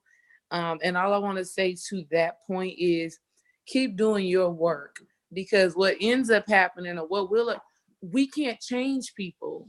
That's the point. We can't change people, but we can let our light shine. We can let the growth in the spirit and the greatness that we're experiencing, we can let that be reflected outwards. And our family members or whoever will look at us and they will want to know, hey, what you been doing? Absolutely. What's that you want us? How are you manifesting this and this and this? How are you not so easily triggered to this situation like you used to be in the past? Like, what has happened? You a different person. Like, that's all you really can do. And that's a part of dreams in our relationship too, is like, just keep growing. Just keep growing. I got you. I understand. And it'd be situations between him and I. It's like, babe, I understand where you're coming from. And I can honestly say I'm not at that point right now, but I'm going to keep doing my spiritual work. And he can say the same vice versa. I'm not there yet, but I'm going to keep doing my spiritual work. And simultaneously, we're in the same place at the same time. By us continuously doing our spiritual work as an entity within ourselves that have come together to be one. And it's so funny because I read the book, The Science of Love, and by John Baines. And what he says is that it's two separate entities, one and two. And when we come together, we make a whole different entity. And so I just feel like that's so dope. Y'all, Dream Wise and I would take spiritual baths together, and we both are 6 feet and above. Imagine our knees all squunched up in the tub, water overflowing, but we didn't care. We was like, we got to cleanse this energy together. We got to do this. Small ass stuff. We used to live in this small apartment, man. I'm telling you, we manifested this house. Trust me. We used to live in this small. How many? That it was like a 1.5 bedroom apartment. Nigga, when I tell you this, man, the tub was small. We doing our work. We doing our rituals together. We just find a space to do rituals. People come in our house and be scared. They like, damn, you got all this stuff, man. We was trying to get it in. We didn't care at all. But the spiritual baths, we taking them together in a small tub. Now we got a really big tub. And we still barely fit in them holes. God damn. Powerful. I want to say something also to go back to the spiritual relationship thing. So sometimes, I tell people, if you're going to be spiritual, there's 2 things that your mate can do. They can either get with you or stay out of your way. You know what I mean? So in some positions, the person may love you, because when you're dealing with pure love, it's not about the person has to be spiritual. It's more about loving that person for who they are. You know what I mean? So you may have a wife or a husband that's a chef and they cook real good, and y'all just click. But that person may just choose not to really be in a spirituality as deep as you get into it. They may think it's cool, and you may continue to grow, but the person doesn't stop you from growing. You can still be in a relationship like that as long as the person doesn't block you.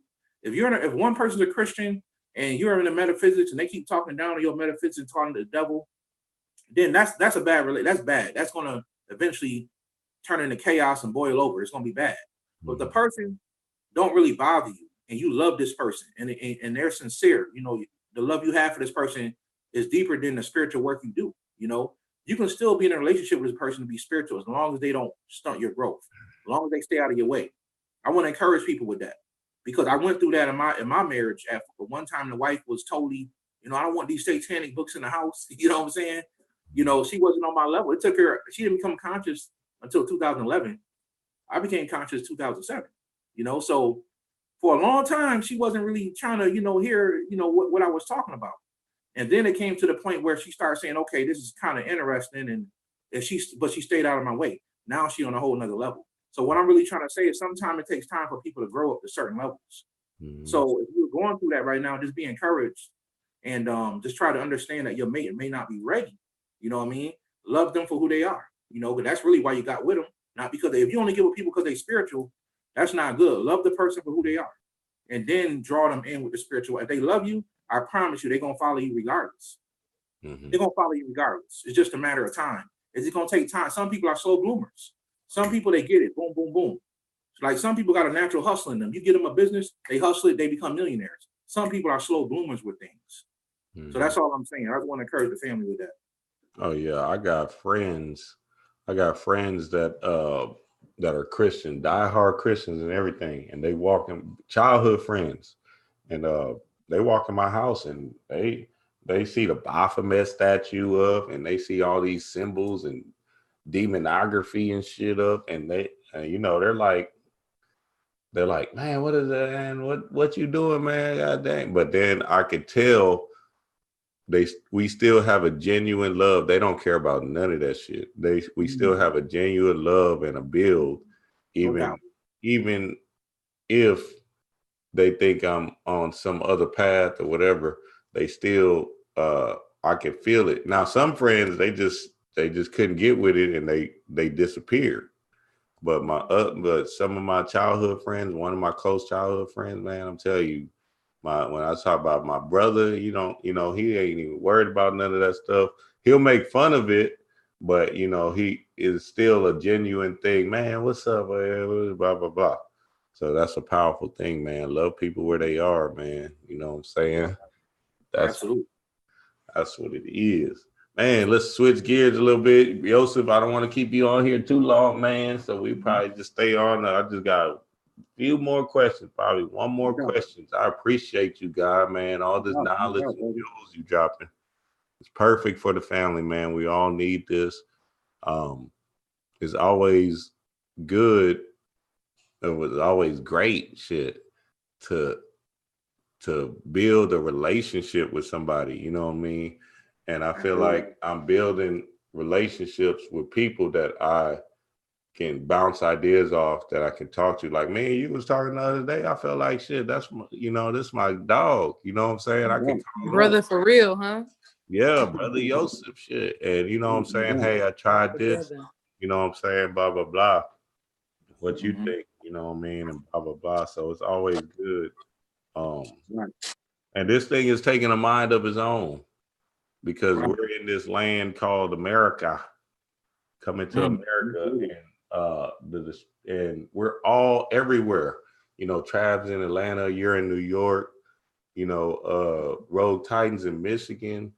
We got people in Cali. So we're all spread out throughout this thing. You know what I'm saying? If y'all don't know, Massively Foolish Across the Waters, I'm talking about we're spread out around this whole thing. Like it's crazy. But the connection is still there because of this thing we call the internet age and, the information age, basically. And it's powerful. It's a powerful thing. It's a powerful thing happening. But then there's also this distraction, right? This mind control system, this mind control bot. Now, there's two ways to look at this thing, you know what I'm saying? Because I just did a decode on the Joker movie. You know what I'm saying? I don't think I haven't heard nobody put it in the way that I've seen it. Because when I see these movies, I just see the subconscious mind programming all through any movie. It don't matter what it is. I just reading it like another language. How far gone I've been gone with this thing.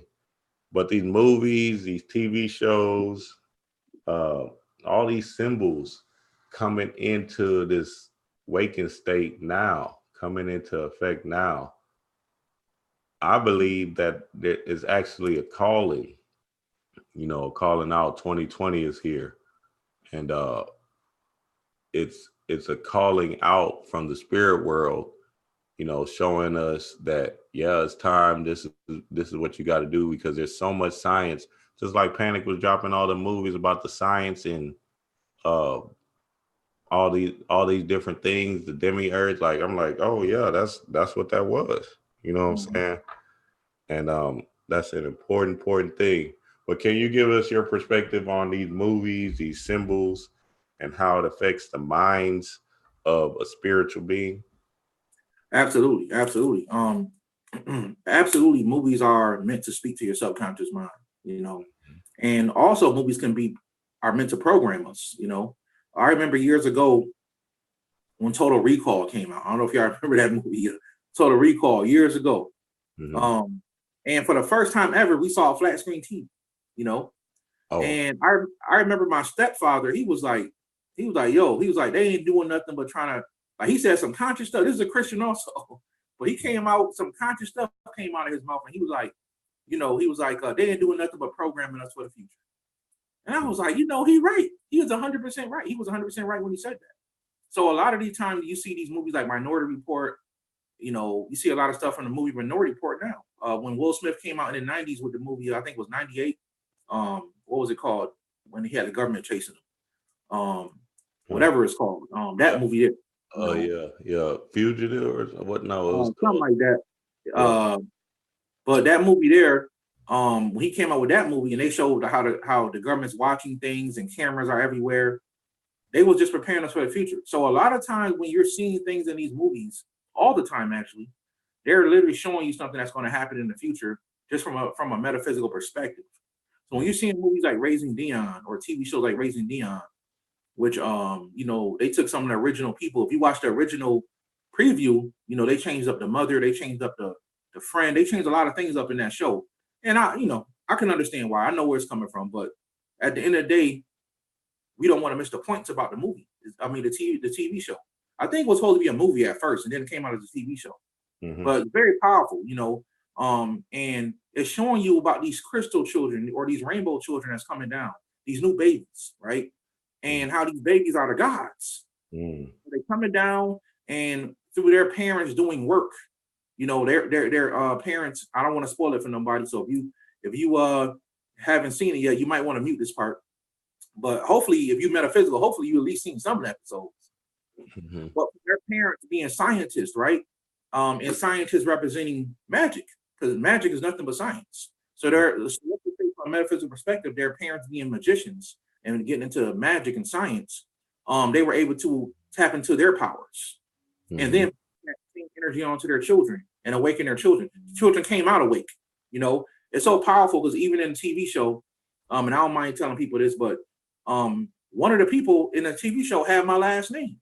You know what I'm saying? His first name was my last name, Brady. And then he came into his dad walked into the room and said, "Wake up, Bray." And I thought that was so powerful. I said, "Wow," I thought that was so interesting. Then the kid ended up being able to read minds and stuff. So very powerful TV show. But what are they trying to tell us in these shows? They trying to tell us about who we are, what's getting ready to happen.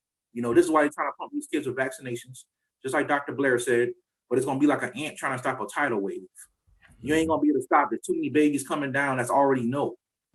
They already know things. They know the school system ain't what it is, They know what real information is. They're going to be naturally attracted to metaphysics. And something weird for some reason in the past 2 months has been happening to me where kids been emailing me. You know what I'm saying? 14, 15 year old. I'm like, man, go get your mama. Don't email me like that. And there's been parents that have been trying to do consultations with me for their kids.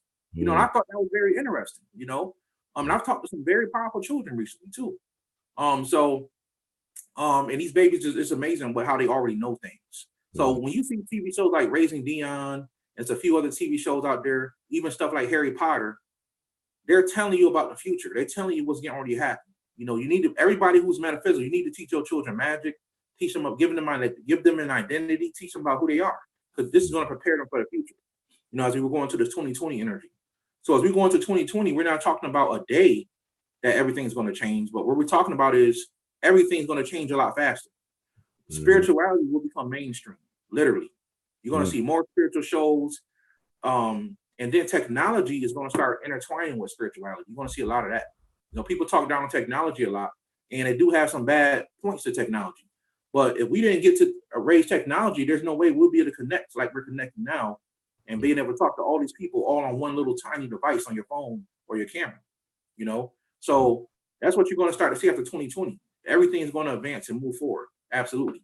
And the whole Aurora event, I thought that was so powerful because there's a lot of people talking about that right now as far as how that's going to affect people's DNA. But like I said in my live stream the other night, the sun is also affecting people's DNA, which is why they're trying to block the sun out. It's literally changing people's DNA when it shines on you. So, and the sun is a programmer. Yeah. So there's so many things happening with these movies that we get into that people need to pay attention to. It's all subconscious. It's trying to tell you something. Absolutely.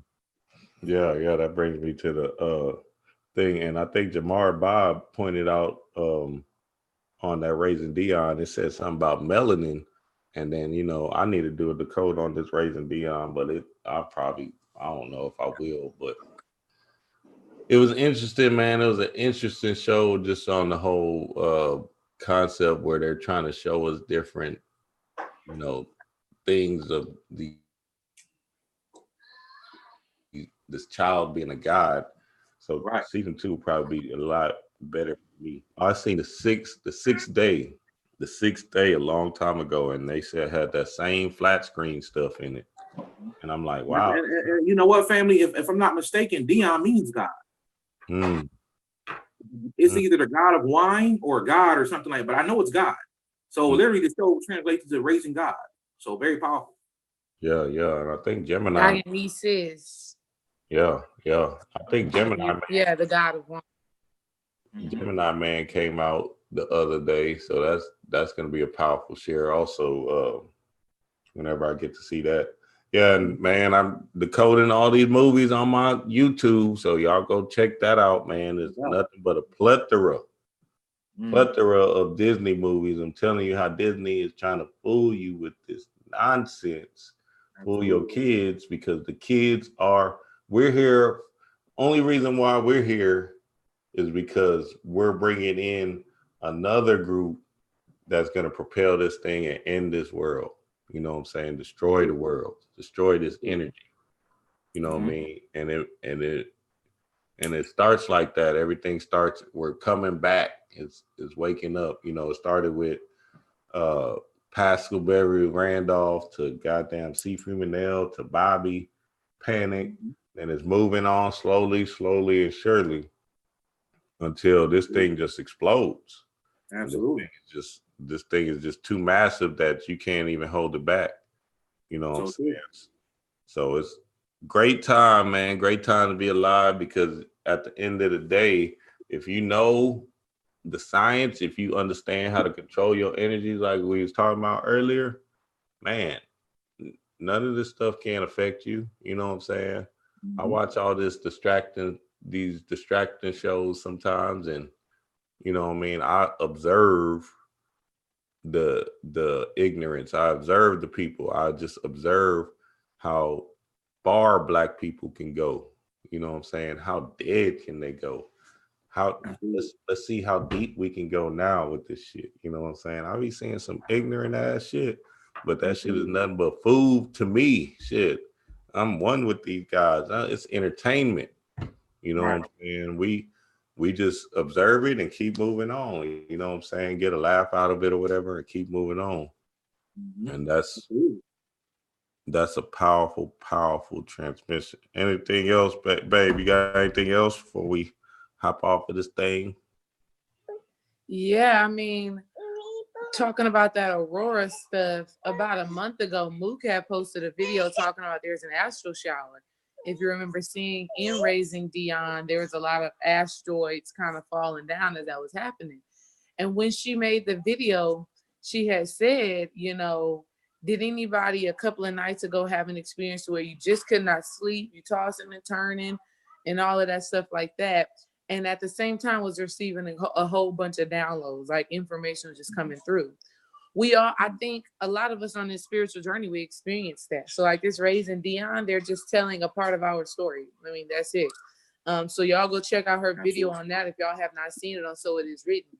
Because I'm telling you, when she made the video and I listened to it, I was directly in alignment with that. And then when we started Raising Dion, I was like, oh, babe, shit, Mook was just talking about that. And I just resonated with that. So we are all so interconnected.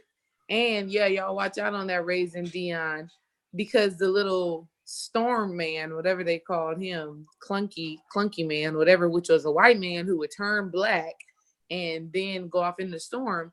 He was sitting at his computer. I don't know if you saw this, Joseph, but he was sitting at his computer, and on a mug right beside his computer it said melanin tech. So in these little shows and stuff, they just try to be a little sneaky.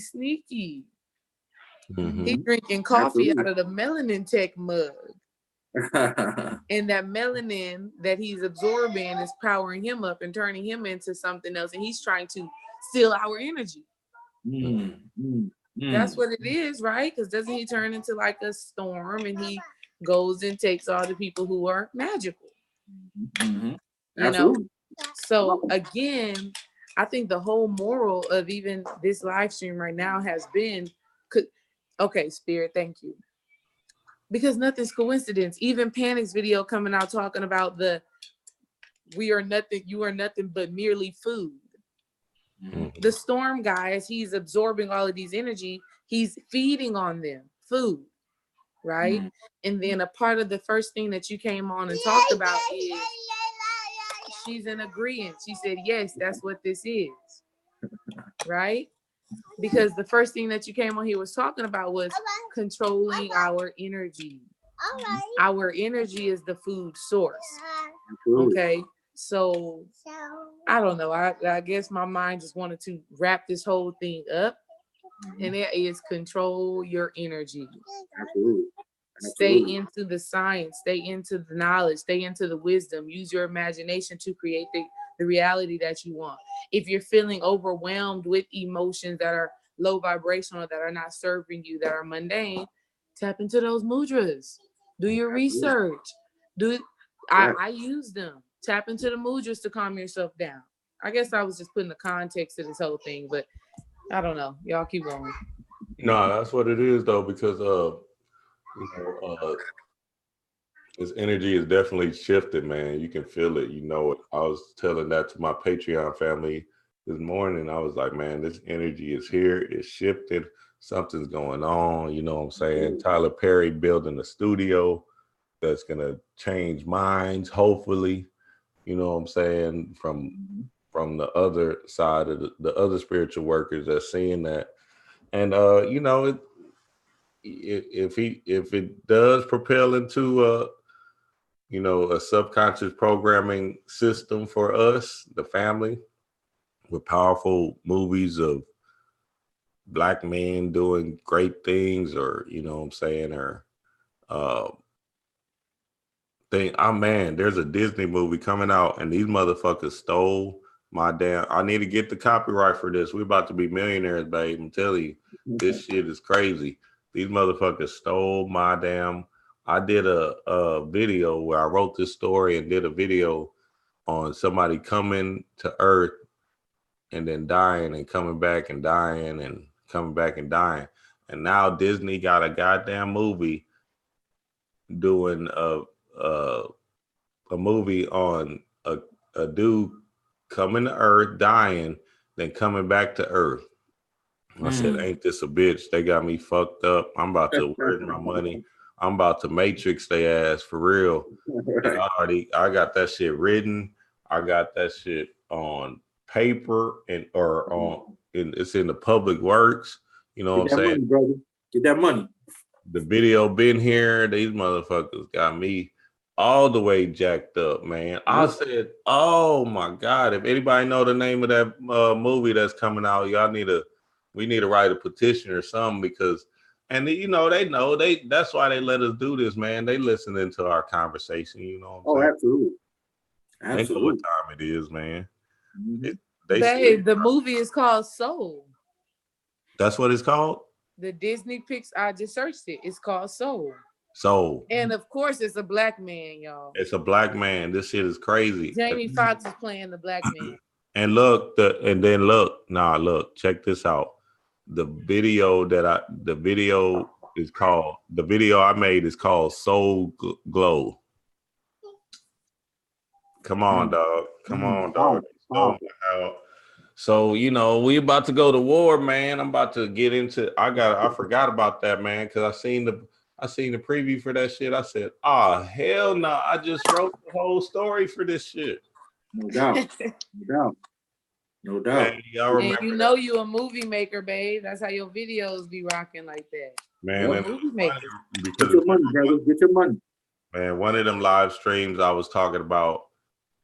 I need to put this in a movie, in a cartoon aspect, in a book or something. You know what I'm saying? It's on my website, lovelivelife.com, the article and everything. Matter of fact, I might share that so they can know. Shit, that whole dated and everything. So they got me all the way jacked up. So, you know, this Matrix, man, these boys ain't playing. They listening to everything for real. Which I don't mind, because I'm working with a higher power. They got to come and get the God shit. For real. Man, any more questions, family? Any questions in the comment, man? Brother Joseph, you've been, man, magical, powerful, dog. You know, your videos are enlightened. You always have this aspect, this knowing aspect that the family and I and everybody, you know, appreciates when we're watching your videos, because we can see something inside of you that's just genuine and pure and, you know, pure heart. That's what it is, vibrating from the heart chakra. I Appreciate you so much, brother, for the knowledge and wisdom and that you've been dropping. And, you know, Thank you. Keep that shit going for real, because the family needs it. Yeah. People were so excited, Brother Yosef. Like Dream was telling me every day when he posted something, babe, so many people, they just commented on they ready for Yosef, they ready for Yosef. And I think what that has to do with is your ability to just ground out this information. You make it so practical, so just like, I got it. You know what I mean? It's so practical. It's so grounded to where we can just use it. Because sometimes the knowledge can kind of be lofty, you know, and it can just be something that you kind of feel like in your head, you understand it, but you don't know how to make it practical. And I feel like a lot of the videos that you put out there are so grounded. Like we can implement it right now. Thank you. That's what I try to do. I try to make sure the family gets a good understanding about metaphysics. When I first started this path, I was going to come straight out, you know, Gnosticism, dropping bombs that people didn't know about, Kabbalah. I was going to break down the Kabbalah and the, you know, the tree of life. I was going to break it all down. Something said, no, you got a lot of babies out there that are still reaching for, they need milk, you know, they still trying to wake up. Go down and get them first, and then later on go into the deep stuff. So that's what I did. I'm actually going into the deep. I actually going to go into the deep stuff later. And as of right now, I'm giving people basics about energy work. There's so much more energy work stuff I want to introduce to people. But as of right now, people need to just get the Montauk Chia books, learn how to control their own energy and control their own emotions. Even if you watch Raising Dion, the first thing the lady did when she taught him how to control his power was to get over fear. Get past fear. You know, if you get past fear, there's a major blockage, and learn how to control your energy and your emotions, things open up. So that's what I'm trying to get the people to understand. Get past fear, study your energy, get into that, and you can evolve, and we can go to the next level. Absolutely. Yeah, Joseph, if you can name some of your teachers, some spiritual teachers that you built the understanding from, that would be awesome for the family. Oh man. I mean, everybody and everything is my teacher. You know what I mean? You know, all the way from Dr. Blair to Brother Panic to Bobby Hemmett. You know, Dr. Blair and Bobby Hemmett is definitely my favorite. You know what I mean? When I came on the scene researching, and then there's even people I like to watch, like Seven Bomar. You know, Seven Bomar is another guy I think that's incredible. He's very advanced, you know, and he gives a lot of mystery school information. So y'all need to check out Savan Bomar. And there's a bunch of teachers out there. There's countless people out there that are teachers that people don't even know about. And I couldn't even name them all, but when I first started, Dr. Blair You know, I love him so much, man. I actually looked for him in the astral plane. He gone, y'all. Dr. Blair done went on to a whole nother reality dimension. I can't find him. You know, usually I can find somebody on the astral plane and chop it up with him. I can't find Dr. Blair. He's gone, man. He went to maybe the 8th dimension or something. I don't know. But he was very advanced, you know. So Dr. Blair and Bobby Hemmett kind of really opened my door. Because, you know, Bobby Hemmett would drop book after book after book after book, and I would buy all of them, you know. So I would just go around buying the books and studying and getting the information and then kind of creating my own style. That's kind of what I do now. I kind of take from a lot of teachers like Bruce Lee did. Bruce Lee took from Ip Man, you know, his teacher Ip Man, and mixed it with some other stuff and created his own style called Jeet Kune Do. You know, that's kind of what I do. Brother Yusuf pulls from many teachers, mix it together and kind of create my own style, you know, of teaching, you know. So, you know, man, I had many teachers, you know, but only one I really could say I really met face to face and had a long conversation with was Dr. Blair. That was like, that meant the world to me. He came to my city in 2012, you know, and one of my teachers, my first actual teacher was a guy who was a historian. We called him Imam, and I actually prayed to the spirit. My wife, actually, my cat scratched up my wife's shoes, and she went to go get her shoes fixed by this black man. They called him Imam. You know, I didn't know his name was Imam until I met him, but the week before, I'm praying for his teacher. I said, I need help, somebody to just guide me. And my wife goes to get her. She said, baby, you know, all that stuff you talk about, the pictures and the symbols, all on this man's wall. I said, what? I got to go meet this man. So I went to go meet him. God bless his soul. He passed away last year, but I went to go meet this man. He was like my first teacher. I would go up to his shoe shop and sit at his feet for hours. Because from a historical level and just a structure in my mind, he was so good at that. You know, he was so good at that. So I was a young man, probably 30 when I met him. I'm 38 now. And he told me when I was 30, he was so impressed at my information. He said, look, if you keep going the way you're going, you're going to be farther than me in 10 years. And 6 years later, he told me the same words. He said, you farther than me. He said, I don't have nothing else to teach you. You know how to understand knowledge and break it down just like I taught you. So Brother Yusuf learned how to break down information from books from my teacher, Imam, who was a shoemaker right here in my city. You know, a lowly shoemaker was a teacher to Brother Yusuf, you know. And he taught me how to read history books and how to break down the knowledge and understand what I was reading. And he also taught me the importance of family, you know, having a family and building a family. You know, he taught me that stuff, and I love him forever for that. So, yeah, that was really my first ever teacher. I was really my first ever teacher. So, yeah. Yeah, it's always somebody you gonna at least suspect, you know what I'm saying, that gives you some jewels. You feel me? Always. Yeah, man, we appreciate you so much again, Yosef, man. Appreciate the downloads and everything. Family, we appreciate y'all. We appreciate y'all for coming on and joining us, man. You know, we can't do this without y'all, man. We want to share the wealth, share the knowledge, and, you know, everybody's their own teacher. We building these understandings. We're building on our understandings from everybody. You know what I'm saying? So it's powerful. Go make sure y'all subscribe to Yosef. Make sure y'all subscribe to Love Live Life. Make sure y'all subscribe to Travis Majors and Moot. Make sure y'all subscribe to my queen, D. Ray. She been put. All of these links will be in the description. Subscribe. Man, next Sunday we got the gods. Gods, plural, gods. Will Caprew, Rogue Titan, and a few other gods coming on. We chopping these movies all the way down. We're gonna tap into these movies, man. I'm talking about we're gonna take them out.